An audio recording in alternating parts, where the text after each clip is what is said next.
Sonja Prosenc je režiserka, ki svojo ljubezen do vizualnega izvrstno projicira na film.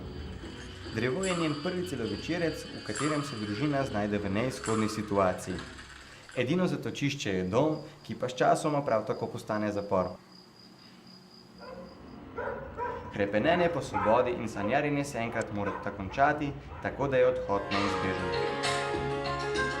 Posledica tega, da smo z Mitjem, ki je bil ko-scenarist in direktor fotografije na filmu, to temo raziskovala za en drug projekt in je potem nastal scenarij za ta igrani film. In najbrž zato, ker smo oba že smo oba nekako bolj vizualna tipa, smo tudi scenarij pisala na tak način, da smo čim več pripovedovala skozi podobe, ne skozi dialoge. In potem je dejansko bilo samo snemanje, samo še nadgradnja tega.